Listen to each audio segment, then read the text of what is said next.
నమస్తే, welcome to Leo. మనతో ఉన్నారు political analyst doctor Shyam Prasad గారు. సార్ నమస్తే. నమస్తే. సార్, రెండు రకాల సబ్జెక్ట్స్ ఉన్నాయి సార్. ఒకటి వచ్చి ఏదైతే వైజాగ్ స్టీల్ ప్లాంట్లో జరిగినటువంటి ఒక దుర్ఘటన ఏదైతే ఉందో, ఈ దుర్ఘటనకు సంబంధించి వైసీపీ శవరాజకీయాలు చేస్తుంది. గతంలో ఇదే వైజాగ్ స్టీల్కి సంబంధించినటువంటి ఒక ఎవరైతే కార్మికులు ఉన్నారో దాదాపు 1300 రోజులు నిరసనలు తెలియజేశారు. ఉన్నటువంటి ఒక 3 ఫర్నేసుల్లో 2 కంప్లీట్గా పనిచేయకపోవడం, ఇంకొక ఫర్నేస్ కూడా దానికి కూడా జీతాలు చెల్లించలేనటువంటి పరిస్థితి తీసుకొచ్చింది జగన్మోహన్ రెడ్డి. అక్కడున్న కార్మికులు ఆకలి చావులతో కూడా చనిపోయిన వాళ్ళు చాలామంది ఉన్నారు. ఇలా ఎన్నో చూసాం. అదేవిధంగా ఇంకొకటి వచ్చేసి అమరావతి రైతులు ఎవరైతే ఉన్నారో వారికి పరిరక్షణ కమిటీ అని చెప్పి ఒక కమిటీ వేశారు. ఆ కమిటీలో ఉన్న మెంబర్స్ కావచ్చు, లీగల్ సెల్ కావచ్చు, దానికి సంబంధించిన వాళ్ళ పేర్లు కూడా ఇచ్చాడు. సో నిజంగా ఇప్పుడు ఏపీ ప్రజలు జగన్మోహన్ రెడ్డిని నమ్ముతారా? ఎందుకంటే అమరావతిలో 1631 రోజులు వీళ్ళు నిరసన చేశారు, అక్కడ వైజాగ్ స్టీల్లో వచ్చేసి దాదాపు 1300 రోజులు. ఈరోజు కళ్ళబొల్లి మాటలు ఆంధ్ర ప్రజలు నమ్మే అవకాశం ఉందా జగన్ని అంటే ఏం చెప్తారు? యాక్చువల్గా విశాఖపట్నం స్టీల్ ఫ్యాక్టరీలో జరిగిన సంఘటన చాలా విచారకరం, దుర్ఘటన. దాని గురించి మనం వాళ్ళందరికీ సానుభూతి తెలియచేయాలి. అది మోస్ట్ అన్ఫార్చునేట్ ఇన్సిడెంట్ అనమాట. అలాంటి అన్ఫార్చునేట్ ఇన్సిడెంట్లో ఇలాంటి వాళ్ళ గురించి మాట్లాడుకోవటం హాస్యాస్పదంగా నవ్వుతా మాట్లాడాలనుకున్న ఇష్యూ ఇది. యాక్చువల్గా అది చాలా సీరియస్ ఇష్యూ. ఎంతోమంది 8 మంది ప్రాణాలు కోల్పోయారు, కొంతమంది క్షతగాత్రులు అయ్యారు. చాలా విషాద సంఘటన అనమాట అది. సార్, ఇక్కడ ఇంకొక పాయింట్ కూడా వాళ్ళు మాట్లాడుతున్నారు సార్. అంటే వైసీపీ శవరాజకీయాలు ఎలా చేస్తుంది అనేది ఒక్క పాయింట్ అర్థమవుతుంది. అంటే కేంద్రం నుంచి తీసుకొచ్చినటువంటి ఒక 12,000 కోట్లు, అదే రాష్ట్రం నుంచి తీసుకొచ్చిన 2,500 కోట్లు, దాదాపు 15,000 కోట్లు తీసుకొచ్చి అక్కడ స్టీల్ ఫ్యాక్టరీకి పెడితే మీరు ఆ యొక్క డబ్బులు తీసుకొచ్చి వీళ్ళని చంపేశారని చెప్పి మాట్లాడుతున్నారు. ఇది ఎంతవరకు కరెక్ట్? దాని గురించి మాట్లాడదాం. యాక్చువల్గా 2019-24 మధ్యలో ప్రైవేటీకరణ దిశగా తీసుకెళ్లారు. అది దాంట్లో కార్మికులు కూడా ఉద్యమం చేశారు. ఆంధ్రప్రదేశ్ స్టేట్ అంతా కూడా దాని గురించే చూసింది. విశాఖ ఉక్కు ఆంధ్రుల హక్కు అనేది ఒక ఎమోషన్. ఆంధ్రప్రదేశ్ ప్రజలందరూ దాని మీద సమ్మెలు చేశారు. నేను కూడా చిన్నప్పుడు స్కూల్లో ఉండేవాడినప్పుడు మా స్కూల్లో కూడా మేము సమ్మెలు చేసామన్నమాట దానికోసం. అది కేవలం ఎమోషనల్. భారతదేశంలో ఉన్న పబ్లిక్ సెక్టార్స్ ఆల్మోస్ట్ ప్రైవేటైజ్ అయిపోయిన సందర్భంగా ఇది ఒక్కటే మిగిల్చారు. అది కూడా కూటమి ప్రభుత్వం వాస్తవాలు జరిగిందనమాట. 2024లో ఎప్పుడైతే ఎన్డీఏ సెంట్రల్లో గవర్నమెంట్ ఫామ్ చేసిందో, స్టేట్లో కూటమి ప్రభుత్వం ఫామ్ చేసిందో, ఇమీడియట్గా ఆ ప్రైవేటీకరణ ఆపేశారు. ఆ ప్రైవేటీకరణ దిశగా ఆ చర్యలు ఆపేశారు.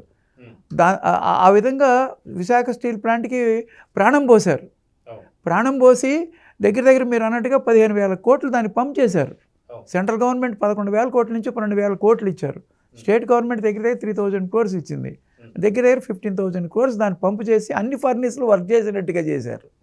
చేసి నష్టాల్లో ఉన్న ప్లాంట్ లాభాల్లోకి తీసుకెళ్లారు.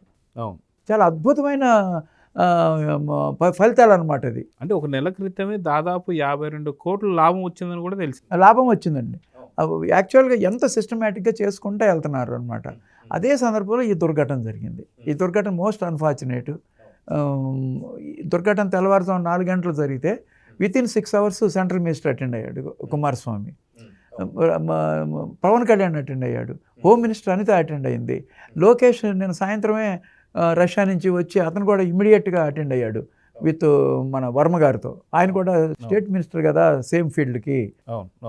ఆయన వచ్చి లోకేష్ బాబు వచ్చి అంతకుముందు పవన్ కళ్యాణ్ వచ్చి అందరినీ పరామర్శించాడు. హాస్పిటల్కి వెళ్ళి క్షతగాత్రులు అందరితో పరామర్శించి ఆయన వెళ్ళిపోయిన తర్వాత లోకేష్ వచ్చిన తర్వాత ఆ కుటుంబ సభ్యులందరినీ పరామర్శిస్తున్నాడు, వాళ్ళని కన్సోల్ చేస్తున్నాడు. ఎందుకంటే అందరూ షాక్ అయిపోయి ఉన్నారు. ఫ్యామిలీ మెంబరు కుర్రాళ్ళు 30 years, 35, 25 years ఏజ్ వాళ్ళు.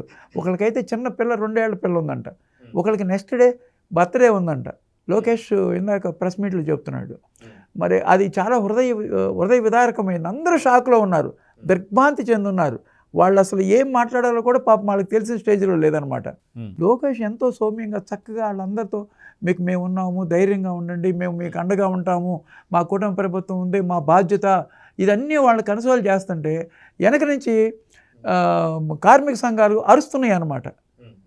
ఆగండి, మీకు ఏదైనా కావాలంటే బయట మాట్లాడుకుందాం, ఇక్కడ కన్సోల్ చేసే సందర్భం కాదు ఇది.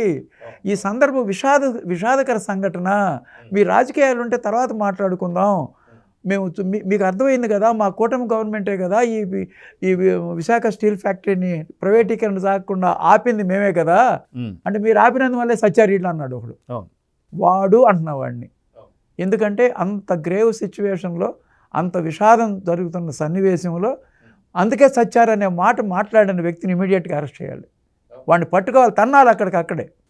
అంటే ఆ సందర్భంలోనే లోకేష్ గారు ఉండి ఆ మాట మాట్లాడంగానే అందుకే చచ్చారనగానే అది మీ ఇంట్లో వాళ్ళు ఎవరు చనిపోలేదు కాబట్టి నువ్వు ఇట్లా మాట్లాడుతున్నావు అంటే, తెచ్చిన 15,000 కోట్లు ఏవైతే ఉన్నాయో, ఇక్కడ అభివృద్ధి ఏదైతే ఉందో ఇవన్నీ కాకుండా అది ఇవన్నీ తెచ్చినందుకే చచ్చారని చెప్పి మాట్లాడుతాం. మీ ఇంట్లో చనిపోయింటే నీకు ఆ బాధ తెలిసేది. ఇప్పుడు మా కుటుంబంలో వ్యక్తి చనిపోయాడు కాబట్టి మేము పరామర్శిస్తున్నాం అన్నప్పుడు ఈ ఒక్క బిట్ని కట్ చేసి ఇప్పుడు పూర్తిగా సాక్షిలో తిప్పుతూ నారా లోకేష్ గారు మీ ఇంట్లో చనిపోలేదని చెప్పేసి అన్నారని చెప్పి దాన్ని కూడా రాద్ధాంతం చేస్తారు. అది ప్రతిదీ వాళ్ళకి ఏం పని లేదండి. ఎందుకంటే ఇక్కడేమో పాపం అన్ని కుటుంబాలు 8 కుటుంబాలు బాధపడుతున్నాయి. వాళ్ళు ఇంట్లో యువకులు చనిపోయింది, వాళ్ళకి ఎంత బాధ ఉంటుంది. అసలు ఈ రాజకీయంతో సంబంధం ఏమన్నా ఉందా ఇష్యూ? అసలు వాళ్ళు కావాలని డెలిబరేట్గా కావాలని లోకేష్ని అటాక్ చేసి ఆ సమయం సందర్భం ఎట్టి పరిస్థితిలో కాదు. అది కావాలంటే సపరేట్గా కూర్చుని మాట్లాడుకోవచ్చు. అక్కడే వాళ్ళని కన్సోల్ చేసే టైంలోనే వాళ్ళు అరవడం అనేది చాలా తప్పు. వాళ్ళ మీద చర్యలు తీసుకోవాలి. వాళ్ళు కార్మిక సంఘాలు కాదు, వాళ్ళు స్టీల్ ఫ్యాక్టరీకి యాంటీ వాళ్ళు. అటువంటి వాళ్ళ వల్లనే ఇన్ని సంవత్సరాల నుంచి అది నష్టాల్లో ఉంటుంది. ఆ వ్యక్తులు ఎవరో గుర్తించి ఆ సంఘాలను రద్దు చేసి వాళ్ళని పూర్తిగా అసలు ఎంప్లాయ్మెంట్ నుంచి తొలగించడం మంచిదన్నమాట. అటువంటి వాళ్ళు నెగిటివ్ పీపుల్. అసలు అతని మాట ఎట్లా మాట్లాడాలనిపించింది, మీరు తెరిపించారు అందుకనే చచ్చారు ఇళ్ళు అన్నాడు. అంటే అది తెరిపించడం కూడా తప్పనేట్టుగా మాట్లాడారు వాళ్ళు. ఎంత కష్టపడి సెంట్రల్ గవర్నమెంట్ ఎవరు ఆవిడ అప్పుడు ఉంది కదా ఫైనాన్స్ మినిస్టరు నిర్మలా సీతారామన్ గారు అర్ధరాత్రి పూట 12 గంటల నుంచి 2 గంటల దాకా మీటింగ్ జరిపి మన విశాఖ ఉక్కు మీద ఆవిడకి అంత అభిమానం ఉంది కాబట్టి ఆవిడ ఫండ్స్ అలాట్ చేసింది. ఆ నైట్ అంత అర్ధరాత్రి పూట ఆవిడ ఉండాల్సినంత అవసరం లేదు. అంత ఫండ్ వచ్చి అంత పెద్ద కంపెనీని సర్వైవ్ అయ్యేటట్టుగా చేస్తే ఇవాళ వచ్చి మీరు కంపెనీ తెరిచాడు కాబట్టి వాళ్ళు చచ్చారనే మాట మాట్లాడటం అనేది దుర్మార్గం. అంతకంటే దుర్మార్గమైన పని, అంతకంటే అసలు మానవత్వం లేని మనిషి అతను. అతను మానవత్వం లేని కార్మికుడు అనమాట.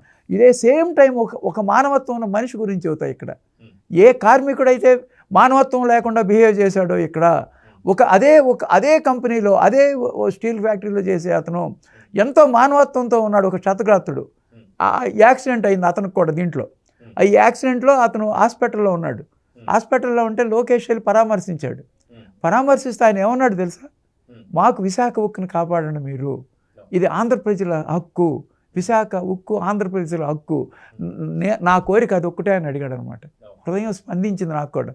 అలాంటి వ్యక్తులు చూడండి, ఒకే దాంట్లో పనిచేస్తా ఒక కార్మికుడు మీరు కంపెనీ తెరిపించారు కాబట్టి చచ్చారు ఇట్లా అన్నాడు. అది ఎంత తప్పుడు మాట అండి అది. అంటే వైసీపీని ఇదంతా అనిపించింది, ఇలాంటి ముసుగులో ఉన్న వాళ్ళు ఇదంతా మాట్లాడుతున్నారు అని చెప్పి అంటున్నారు, మీరేమంటారు? అది తప్పనిసరిగానండి. ఎందుకంటే యాక్చువల్గా వైసీపీ గవర్నమెంటే దాని ప్రైవేటీకరణ దిశకి తీసుకెళ్లారు జిందాల్ వాళ్ళతో కలిపి. అది ప్రైవేటీకరణ చేసాం, ఆల్మోస్ట్ ఫైనలైజ్ కూడా అయిపోయిందనమాట. లక్కీగా అదే టైంలో 2024లో గవర్నమెంట్ మారి కూటమి ప్రభుత్వం గెలవడం వలన ఆ ప్రైవేటీకరణ ఆగిపోయింది. ఆ ప్రైవేటీకరణ కాకముందు జగన్మోహన్ రెడ్డి ముఖ్యమంత్రిగా ఉన్నప్పుడు ఎల్వి సుబ్రహ్మణ్యం గారితో జరిగిన ఒక డిస్కషన్ చెబుతాం మీకు. ఆయన ఎల్వి సుబ్రహ్మణ్యం గారు ని అడిగాడంట, ఇక విశాఖ ఉక్కు ఉంది కదా దాన్ని ప్రైవేటైజ్ చేస్తున్నాము, ఇక దానికి ఒక 20,000 ఎకరాలు ఉంది యాక్చువల్గా. ఆ 20,000 ఎకరాలు కూడా రైతులు ఇచ్చింది పొలం అంతా. ఇవాళకి ఆ రైతులకి వాళ్ళ కోరికలు వాళ్ళ వరకు కూడా తీర్చాల. అది ఇంకా సందిగ్ధావస్థలో ఉండగా అది రియల్ ఎస్టేట్ చేసి ప్లాట్ చేసి అమ్మేద్దాం అన్నాడంట. అది స్వయంగా ఎల్వి సుబ్రహ్మణ్యం గారే ఒక ప్రెస్ మీట్లో చెప్పాడనమాట. అంటే ఆ విశాఖ ఉక్కు మీద వాళ్ళకి ఎంత ప్రేమ ఉంది, అసలు దాని మీద వాళ్ళకి ఆ ఎమోషన్ ఉందా, అది విశాఖ హక్కు ఆంధ్రుల హక్కు అనే ఎక్కడైనా ఉందా వాళ్ళకి? అసలు మినిమం అసలు మనసులో లేదనమాట. వాళ్ళకి కేవలం వాళ్ళు స్వార్థపూరితంగా ఆలోచించి మనీ దండుకోవటము, రియల్ ఎస్టేట్ చేయడానికే, దాన్ని వాడుకోవటానికి, దాన్ని ప్రైవేటీకరణ చేయడానికే పనికొచ్చారు. కానీ ఇందాక హాస్పిటల్లో చెప్పిన కార్మికుడికి ఉన్న లక్షణం ఒక్కటి కూడా లేదు. ఆ కార్మికుడు ఎంత గొప్ప వ్యక్తి, మహనీయుడి కింద లెక్క. అదే కార్మికుడు మరి ఇక్కడ అందుకే చచ్చారనే మాట మాట్లాడొచ్చండి. అసలు మీరు కంపెనీ తెరిస్తే అది ఎంతమంది, కొన్ని వేల లక్షల మందికి వైజాగ్లో అది జీవనాధారం లక్షల మంది బతుకుతున్నారు. ఇవాళ దాన్ని స్ట్రీమ్ లైన్ చేసి ఇవాళ కూటమి ప్రభుత్వం ఉంది కాబట్టి ఆ ప్రైవేటీకరణ ఆగింది. ఆగి అంతటి 15,000 కోట్లు దాంట్లో ఇన్వెస్ట్ చేశారు. అది ఇన్వెస్ట్ చేయడమే కాక పవరు, వాటరు ఇవన్నీ కూడా స్టేట్ గవర్నమెంట్ ఫ్రీగా ఇస్తుంది. ఇంకా చాలా ట్యాక్స్ బెనిఫిట్స్ ఇవన్నీ కూడా ఉన్నాయన్నమాట. మరి ఇమీడియట్గా ఆయన ఏమన్నాడు, నేను వీళ్ళు కన్సోల్ చేస్తున్నాను. వీళ్ళు కన్సోల్ చేసే సందర్భంలో వీళ్ళని మీరు వెళ్ళిపోండి, డబ్బులు ఇచ్చన్నారు వాళ్ళు. ప్రకటించేయండి ప్రకటించేసేయండి అంటున్నారు. ఎక్స్గ్రేషియా ప్రకటించారు, 25 లక్షలు ప్రకటించారు, ఆల్రెడీ ప్రకటించారు. వాళ్ళు సాయంత్రం లోపల క్రెడిట్ చేస్తారు, అది వేరే విషయం. ఆయన లోకేష్ గారు ఏమన్నారంటే, ఏదో ఒకటి ప్రకటించేసి చేతులు దులుపుకుని నేను వెళ్ళదలుచుకోలేదు, వీళ్ళు మన కుటుంబ సభ్యులు, వాళ్ళ జీవితాలను మేము వాళ్ళని సెటిల్ చేయాల్సిందే, లాంగ్ టర్మ్ శాశ్వతమైన పరిష్కారం మేము ఆలోచిస్తున్నాం. అది 90 రోజుల్లో 90 వెళ్ళేటప్పుడు చెప్పాడు ప్రెస్ మీట్ నేను 90 రోజులు అని 3 సార్లు చెప్పి వెళ్ళాడు అనమాట. ఇమ్మీడియట్గా 25 లక్షల ఎక్స్గ్రేషియా వస్తాయి. వాళ్ళకి జాబులు ఇవ్వటం కూడా దానికి రూల్స్ అండ్ రెగ్యులేషన్స్ ఒప్పుకోవంట. దానికి కుమారస్వామి గారు క్యాబినెట్లో పెట్టైనా సరే వాళ్ళకి ఏదో ఒకటి ఎట్టి పరిస్థితుల్లోనూ వాళ్ళని సెటిల్ చేస్తామనే ఉద్దేశంతో ఉన్నారనమాట. ఆ పట్టుదల ఉంది ఆ నాయకుల్లో. సో ఇదంతా ఒక రకంగా అయితే, ఇక్కడ అమరావతికి సంబంధించినటువంటి రైతుల విషయం మళ్ళీ వద్దాం.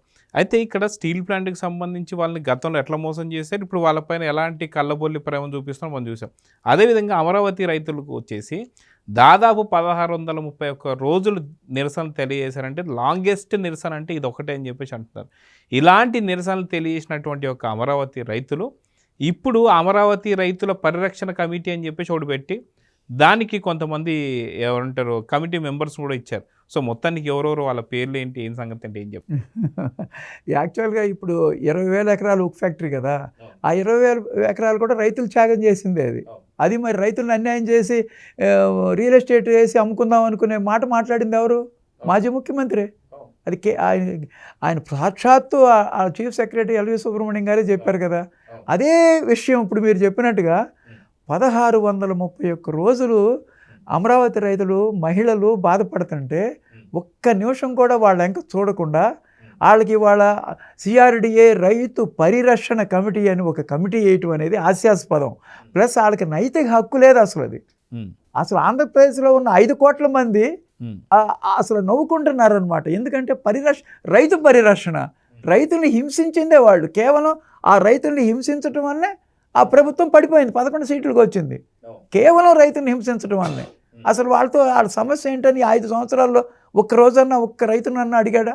పరదాలు కట్టుకుని అసెంబ్లీకి వెళ్ళాడు, కానీ అక్కడ ఆగి ఏంటమ్మా మీకు ఏంటి బాధలని ఒక్క రోజన్నా ఒక్క రైతుతో అన్న మాట్లాడా? మాట్లాడకపోగా 3 రాజధానులకి సంబంధించిన ఒక టెంట్ వేసి ఒక పెయిడ్ ఆర్టిస్టులను పెట్టి ఒక శిబిరం నడిపారు వాళ్ళు. అలాంటి సమయంలో ఇవాళ కొంత 1631 రోజులంటే అది ఒక దాంట్లో 11 రోజులు 11 నెంబర్ వస్తుందని అది ఒకటి సపరేట్ అనుకోండి. ఇప్పుడు 2 సార్లు పాదయాత్ర చేశారు రైతులు. 2 సార్లు పాదయాత్ర, మొదటిసారి న్యాయస్థానం టు దేవస్థానం, రెండోసారి అమరావతి టు అరసవెల్లి. 2 పాదయాత్రలు ఎంత సక్సెస్ఫుల్గా చేశారు. మొదటి పాదయాత్ర చేసినప్పుడు ఆ పాదయాత్రని డిస్టర్బ్ చేయడానికి ఎన్ని రకాలుగా వాళ్ళు హింసకు గురి చేశారు. వాళ్ళకి భోజనాలు కూడా ఇవ్వకుండా, వాళ్ళకి చివరికి వాష్రూమ్స్ కూడా క్లోజ్ చేసి దారుణంగా బిహేవ్ చేశారు. ఎంతో కెమెరాలు ఎగరేసి ఆడవారు స్నానాలు చేస్తున్న టైంలో కూడా వీడియోలు తీయడం. ఇక అటువంటి చెప్పుకుంటే చాలా దారుణమైన, అసహ్యమైన, జుగుప్సాకరమైన, దుర్మార్గమైన పనులు ఎన్నో చేశారు. మహిళల మీద కేసులు పెట్టారు. ఇవాళకి కోర్టుల చుట్టూ తిరుగుతున్నారు. గర్భిణీ స్త్రీలను పట్టుతో తన్నారు.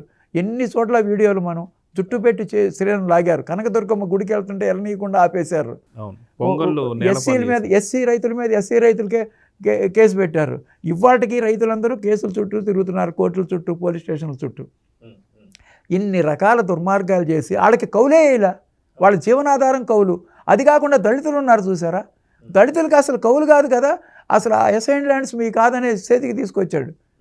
మొత్తం ఇప్పుడు కూటమి గవర్నమెంట్ వచ్చిన తర్వాత మొత్తం దళితులకు కూడా మొత్తం కౌలేసి, పాత ఏరియాస్ కూడా అందరికీ కూడా కూటమి ప్రభుత్వం వచ్చిన తర్వాత వేసింది. అతను ఉన్నప్పుడు వేసిన 2 సంవత్సరాల కౌలు కూడా కోర్టుకు వెళ్ళి తెచ్చుకున్నారు. అది అంటే నువ్వు రైతుల్ని ఇన్ని రకాలుగా హింస పెట్టి 270 మంది వాళ్ళ మనసులు వికలమైపోయి చనిపోయారు అనమాట. వాళ్ళకి గుండె పగిలిపోయింది. ఏ రోజైతే అసెంబ్లీలో 3 రాజధానులను డిక్లేర్ చేశారో గుండె పగిలిపోయింది రైతులది. మరి ఇమీడియట్గా గ్రాడ్యువల్గా 1 by 1 270 మంది చనిపోయారు. ఎంత హృదయ విదారకం. రైతుల గురించి నువ్వా మాట్లాడేది? ఇంత హింస చేసి, హింస అంటే హింసే. కేవలం రైతుల్ని హింసించినందుకే ఆయన 11 సీట్లకు దిగిపోయాడు. మేజర్ ఇష్యూ అదే. అమరావతి ఏకైక రాజధాని అని వాళ్ళు పోరాటం చేశారు. ఎప్పుడైనా రైతుకి వాళ్ళ భూమి మీద అటాచ్మెంట్ ఉంటుంది. ఆ అటాచ్మెంట్ ఉన్న భూమిని కూడా చంద్రబాబు నాయుడు గారిని రాజధాని కోసం ఆయన మీద నమ్మకంతో వాళ్ళు త్యాగం చేశారు. అది విన్ విన్ సిచ్యువేషను. త్యాగం చేసినప్పుడు అక్కడ కనుక క్యాపిటల్ కడితే వాళ్ళకి ఇచ్చే రిటర్నబుల్ ఫ్లాట్ కూడా మంచి ఖరీదు వస్తాయి, మాకు కూడా మేము కూడా బాగుపడతామనే ఉద్దేశం కూడా ఇచ్చారనమాట. దాన్ని విన్ విన్ సిచ్యువేషన్ అంటారు. అదే సమయంలో ఏమైందంటే ఈ విజయవాడకి దగ్గరలో బ్యారేజ్ పక్కన ఉన్న పెనుమాక, ఉండవల్లి గ్రామాల్లో అది కొంచెం హైవే పక్కన ఉంటాయి. విజయవాడకి బాగా దగ్గర కాబట్టి కొంచెం కాస్ట్లీ ల్యాండ్స్ అనమాట. Other than this 35,000 acres. అసలు ల్యాండ్ పూలింగ్ అనే కాన్సెప్ట్ చంద్రబాబు నాయుడు గారు తీసుకొచ్చారు. వాళ్ళు 2 నెలల్లో మొత్తం 35,000 ఎకరాలు ఇచ్చారనమాట రైతులు స్వచ్ఛందంగా. ఎక్కడ ఏ రైతుని ఒత్తిడి చేయలే. అప్పుడు వాళ్ళు ఇచ్చిన హామీ ఏంటంటే అగ్రిమెంట్. ఆ అగ్రిమెంట్ ఉంది కాబట్టే ఈయన ఎన్ని కోర్టులకు వెళ్ళినా సరే అమరావతిని కదిలించలేకపోయాడు. రైతులు ఉండబట్టే వాళ్ళ అమరావతి ఉంది. ఆ రైతులతో జరిగిన అగ్రిమెంట్ ఉంది కాబట్టి హైకోర్టుకి వెళ్ళినా, సుప్రీంకోర్టుకి వెళ్ళినా, కౌన్సిల్ దాకా కూడా వెళ్ళలేకపోయారు. అన్ని కోర్టులు కొట్టేసింది. ఎందుకంటే ఆ అగ్రిమెంట్ ఈజ్ వెరీ పవర్ఫుల్. రైతులకి లేఅవుట్ ప్లాట్లు వేసి అన్ని సౌకర్యాలతో ఇస్తామని ఆ అగ్రిమెంట్ ఉంది. దాంట్లో drinking water, drainage, electricity, gas, cables, landscaping అన్ని రకాలు వాళ్ళకి వేసి ఇస్తానంది. సార్ ఇక్కడ ఒక విషయం సార్, అటు వైజాగ్ స్టీల్ ప్లాంట్కి సంబంధించి వారిని గతంలో మోసం చేసి ఈరోజు వాళ్ళకి మద్దతుగా ఉంటారని చెప్పేసి అన్నాం. ఇక్కడ వచ్చేసి అమరావతి రైతుల్ని గతంలో అమరావతి మహిళల్ని కూడా వేస్తేలని చెప్పి అన్నటువంటి ఒక వీళ్ళు ఈరోజు లేదు అమరావతి పరిరక్షణ, రైతులకు పరిరక్షణ కమిటీ అని పెడుతున్నారు. సో నిజంగా ప్రజలు నమ్మే అవకాశం ఎంతవరకు ఉంది రెండు ప్రాంతాల్లో? అసలు ఎట్టి పరిస్థితుల్లో లేదండి. చేదరించుకుంటున్నారు, అసహ్యించుకుంటున్నారు. ఎందుకంటే వైజాగ్లో ఇంతవరకు ఆయన 11 సీట్లు వచ్చిన ఒక ప్రతిపక్ష పార్టీ అధ్యక్షుడు కదా, ఇంతవరకు ఆయన అక్కడికి వెళ్ళా. ఆయన దాని గురించి మాట్లాడుతున్నాడు. దాదాపు 2 సంవత్సరాలు అక్కడికి వెళ్ళకపోగా ఇప్పుడు ఈ సంఘటన జరిగిన తర్వాత కూడా దానికి విచారం వెళ్ళబుచ్చాలి. అయ్యా దాని గురించి కూడా ఏం మాట్లాడాలి? ఆయన కూడా హెల్ప్ చేయాలి కదా. మరి దాని గురించి అసలు మాట్లాడాల. ఇమీడియట్గా కనీసం ఇవాళ రేపన్నా వెళ్ళి వాళ్ళకి సంతాపం తెలియజేయాలి కదా. అసలు ఆలోచనే లేదు. అది వేరే విషయం. జగన్మోహన్ రెడ్డి అయితే ప్రకటించాడు రేపు వెళ్ళబోతున్నానని చెప్పేసి అన్ని వైజాగ్కి వచ్చింది. అది నాకు చూడలేదు నేను. అయితే వైజాగ్కి వెళ్ళిన తర్వాత నిజంగా ఆయన ఏమన్నా సరే పరిహారం ఏమన్నా ఇచ్చే అవకాశం ఉందా? ఆలోచన ఉందంటారా జగన్మోహన్ రెడ్డి? అది మీరు అడుగుతున్న కోసం చాలా నవ్వుతూ ఉంటుందండి. చాలా హాస్యంగా ఉంది. ఎందుకంటే బుడమేరుకి 1 కోటి రూపాయలు ప్రకటించాడు అనమాట. బుడమేరు వరదలప్పుడు ఆ 1 crore ఇంతవరకు ఇచ్చిన దాఖలాలు లేవండి. ఎన్నోసార్లు అడిగారు. ఏదైతే శాసన మండలిలో బొత్స గారు అన్నారన్నమాట, ఇట్లనే అడిగితే మీలాంటి వారు లేదు దాని గురించి మేము చర్చిస్తున్నాం, చర్చించి ఎవరికి ఇవ్వాలో ఆలోచించి ఇవ్వాలని చెప్పేసి.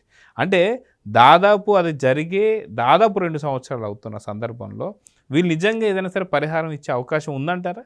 ఎట్టి పరిస్థితుల్లో లేదండి. ఆయన ఎప్పుడు ప్రజలకి 1 పైసా ఇచ్చిన దాఖలాలు లేవండి. సొంత తల్లికి చెల్లికి ఎవరికి ఇవ్వలేదండి. పవన్ కళ్యాణ్ చక్కగా తెలంగాణ వాళ్ళకి కొంత ఇచ్చాడు, ఇక్కడ వరదలకి ఇచ్చాడు, 4 crores దాకా ఇచ్చాడు ఆయన. అట్లా ఇండివిజువల్గా చాలా పవన్ కళ్యాణ్ చాలా త్యాగమూర్తి, సాక్రిఫైస్ చేస్తారు. జగన్మోహన్ రెడ్డిని అసలు ఎప్పుడన్నా అసలు 1 పైసా ఎవరికైనా ఇవ్వటం మీరు చూసారా ఆయన జీవిత చరిత్రలో? అసలు ఆ సబ్జెక్ట్ వేరు. ఇక్కడ రైతుల గురించే మాట్లాడుతున్నాం కాబట్టి రైతులు పరిరక్షణ కమిటీ అని పెట్టడం అనేది ఆయనకి అసలు నైతికంగా ఆయనకి అసలు హక్కు లేదు. ఆ కమిటీ అనేది ఇన్వాలిడ్. అసలు ఆ కమిటీలో ఉన్నాడు కూడా పేరు నాని అంట. ఎంత అపహాస్యంగా రైతుల గురించి మాట్లాడాడు. దేవినేని అవినాష్ అంట, తర్వాత అంబటి రాంబాబు అంట. ఏ రోజన్నా ఇంత 1631 రోజులు ఉద్యమం జరిగితే దాంట్లో నందిగాం సురేష్ కూడా ఉన్నాడు. ఆయన అమరావతిలో అరటి తోటలు కొట్టాడని ఒక కేసు కూడా ఉంది అతని మీద. అతను మాజీ ఎంపీ. అంబటి రాంబాబు మాజీ ఎమ్మెల్యే, పేర్ని నాని మాజీ మినిస్టరు, అంబటి రాంబాబు కూడా మాజీ మినిస్టరు. దేవినేని అవినాష్ అసలు ఇంతవరకు ఎప్పుడు రాజకీయంలో గెలవాల, ఏ పదవి లేదు ఆయనకి. ఇంకా కొంతమందికి ఇచ్చాడు, ఒక 10 మంది ఉన్నారు ఆ కమిటీలో. మరి వీళ్ళు ఎవ్వరూ రైతుల్ని ఒక్కసారి కూడా అంత బాధపడుతుంటే 1631 రోజులు 1 పర్సన్ కూడా ఏ రోజు వెళ్ళి వాళ్ళని పలకరించరా, ఏ రోజు ఎక్కడ స్టేట్మెంట్ ఇవ్వాల. రైతులు ఇంత బాధపడుతున్నారు. ఇవ్వకపోగా వాళ్ళ మీద దాడి చేయించారు. వీళ్ళందరూ బూతులు తిట్టించారు. మీరు చెప్పినట్టు ఆ వర్డ్స్ నేను ఇప్పుడు మళ్ళీ రిపీట్ చేయలేను. అంత దారుణంగా బిహేవ్ చేసి కుటుంబాలు కలవకుండా చేసి ఎంతోమంది పెళ్ళిళ్ళు కూడా అవల, పిల్లలకి చదివించలేకపోయారు.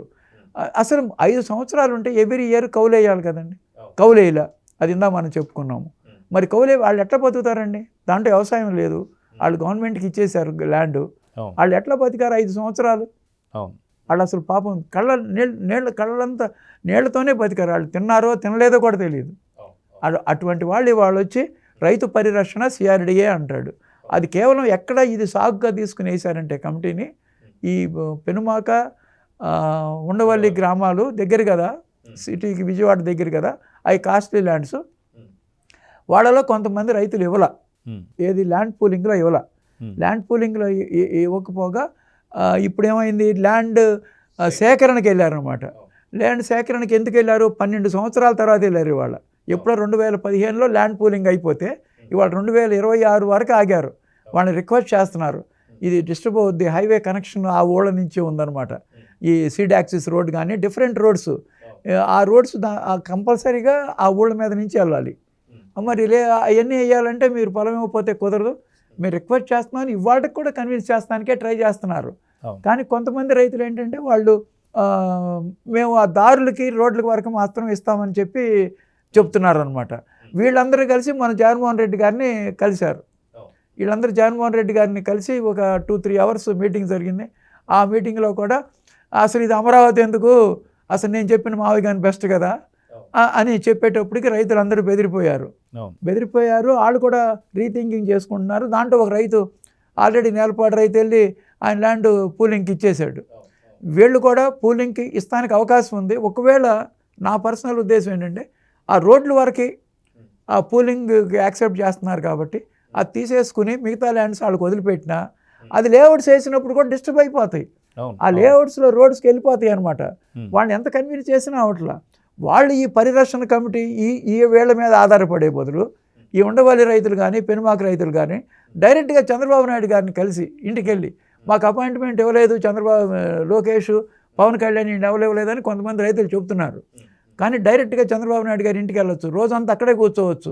ఇది లైఫ్ అండ్ డెత్ క్వశ్చన్ అయినప్పుడు తెల్లవారుజామున 6 గంటల నుంచి ఆయన ఇంటి ముందే కూర్చుంటే ఆయన పిలవకుండా ఉండు, ఆయన మాట్లాడకుండా ఉండు, ఆయనతో డిస్కస్ చేయొచ్చు, లేకపోతే కొంచెం ఎక్కువ ఇవ్వనొచ్చు. చాలామంది అనేది ఏంటంటే మిగతా 29 గ్రామాల వాళ్ళు మాకు ఎట్లా ఇస్తారో వాళ్ళు కూడా అంతే ఇవ్వమని అడుగుతున్నారు. అది యూనిఫామ్గా ఉండాలని దాంట్లో ఏదో ప్రాబ్లమ్స్ వస్తాయని. కాకపోతే వీళ్ళకి ఏదన్నా యూనిఫామ్గా ల్యాండ్ అలాట్మెంట్స్లో యూనిఫామ్గా ఉన్నా వీళ్ళకి స్పెషల్ కేసుగా కన్సిడర్ చేసి ఏదైనా క్యాష్ కొంత కాంపెన్సేషన్ ఎడిషనల్గా ఇస్తే ఈ ప్రాబ్లం సాల్వ్ అవ్వచ్చు అనమాట. అలాంటి నెగోషియేషన్స్ కోసం ఈ గ్రామాల వాళ్ళు ట్రై చేస్తే మంచిది. ఆ కొద్ది పొలానికి దగ్గర 800 acres ఎంతో మిగిలినట్టుంది. దానికి చంద్రబాబు నాయుడు గారు కూడా దాన్ని కన్సిడర్ చేస్తారు. అంత రిజిడ్గా రైతులకు వ్యతిరేకంగా ఉండరు. ఈ కొద్ది మంది రైతులే అట్లా చేస్తున్నారు, వాళ్ళు కూడా రియలైజ్ అవుతున్నారు. ఆయన ఎప్పుడూ రైతుల పక్షాన లేడు. ఈ 2 గ్రామాల వాళ్ళు కూడా నిన్న కొంతమంది రైతులు, మిగతా రైతులు ఏమంటున్నారంటే మేము 1631 రోజులు మేము నిరసన తెలియజేసి మేము నానా బాధలు పడితే ఒక్కరోజు కూడా మా దగ్గరికి వచ్చి వీళ్ళు కన్సోల్ చేయలేదని చెబుతున్నారు అనమాట వాళ్ళు.